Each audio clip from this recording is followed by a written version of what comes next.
James Twin for the untouchable true school sports. Let's go, baby. Bow! Be careful what you wish for because it can become a reality. Yeah.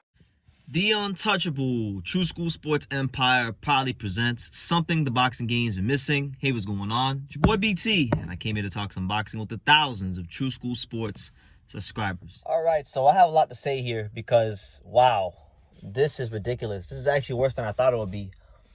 So, let me preface everything I'm about to say by saying that I like Rafael Espinoza. He's a favorite of mine. I've enjoyed covering his fights. I think he's an amazing person. I think he's great for boxing. I think he's great for Mexican boxing.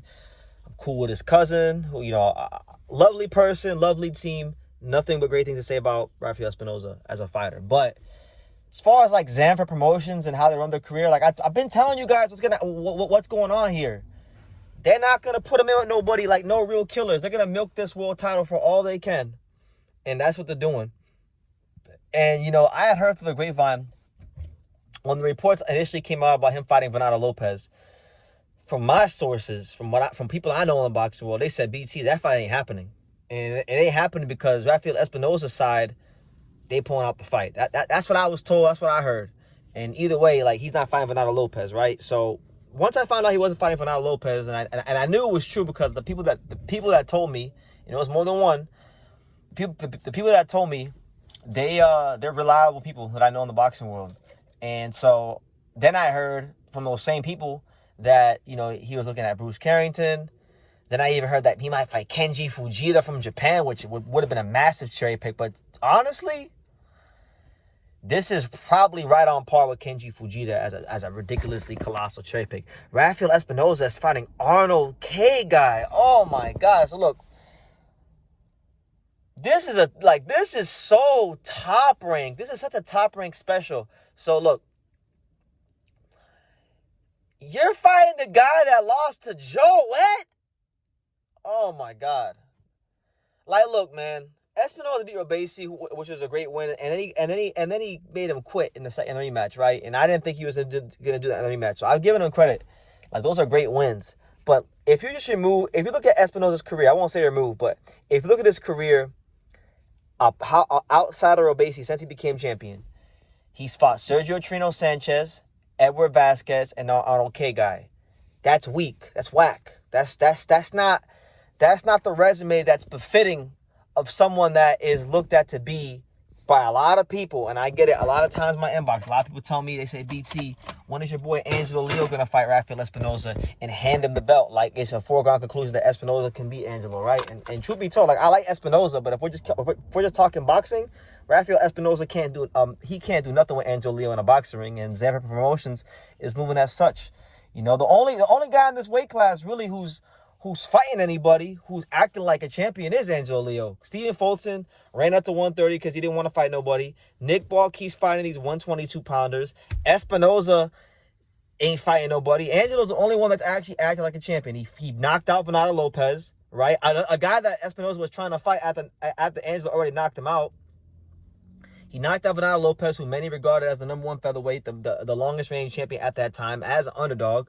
Then he went to Japan and he fought as mandatory and defended the title on foreign soil. So you can't, against a former world champion. Has Rafael Espinoza, since he became since Espinoza became world champion in December of 2023, has he defended the belt against a former world champion besides Robesi Ramirez? Robesi Ramirez doesn't count because they were going to rematch anyway. Apart from Robesi, has he defended the belt against former world champion? No, he has not. Even if you count Robesi Ramirez, Angelo Leo, who's only been champion for what? He's been champion 8 months less than Rafael Espinoza, and they both fought the same amount of former world champions. So who's really acting like the champion? Who really wants these fights? Like, come on, man. What are we doing here? Arnold Khegai is a physical fighter. He's going to bring the fight to Espinoza. He's got like a real rugged style. It could turn into a really ugly fight that people don't like. It has the potential for that. But conventional wisdom tells me that Espinoza should stop this guy and successfully defend his WBO title for the 4th time. So look, I understand the mechanics of the boxing business. I understand what's going on. They're trying to get Espinoza as many defenses as possible, so they can make him, he can make as much money as possible, which is ultimately the end goal at the day for these fighters. They want to make money, but at the same time, it's like, okay, people know who you are now. Like it's not December 2023 now. Like people know who Rafael Espinoza is, and it's not just that they know who he is. They're expecting big things of him. So you can't have him out. You can't have him keep fighting these guys like Khegai and Vasquez. These good, solid little fighters, but they're not killers. Like he's not running to fight these killers in the division, and it's pissing me off because the way I think this is gonna play out, I think he's gonna beat Khegai because he should beat Khegai. And I'll tell you right now, if he don't beat Khegai, exposed. I don't want to hear it, like straight up. If he don't beat Khegai, because Khegai is tailor made for Espinoza. That being said, the way I think this plays out is I think Espinoza defends the belt successfully, and I don't think he's gonna fight anybody at 126. I think Espinoza probably goes to 130 because if you look at the landscape of 130, they have a lot of fights with Mexican fighters available to him. They got Navarrete, they got Sugar Nunez. I believe they're fighting each other, so maybe he goes up and fights the winner of that fight. Maybe he goes to 130 and he can do Venado Lopez versus Espinoza at 130 because Venado can't really make featherweight like that. So there's more viable options for him at 130 than even featherweight because, does Zanfer Promotions, Fernando Beltran, are they really confident in putting Espinoza in the ring with Angelo Leo? I don't think they are because they know. Everyone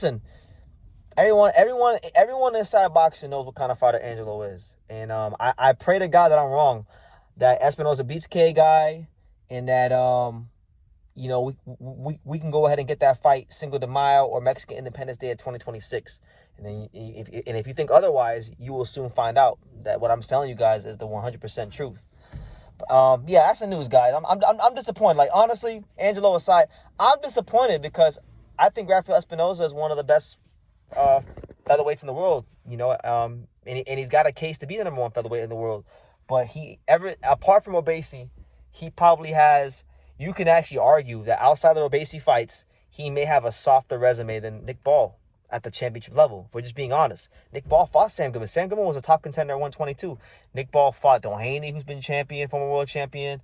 Granted, these guys weren't like natural featherweights. They're not guys that did anything at featherweight, but these guys were more accomplished than Sergio Trino Sanchez. Like, Nick Ball hasn't fought anybody as bad as Sergio Trino Sanchez his whole time as champion. So I don't know, man.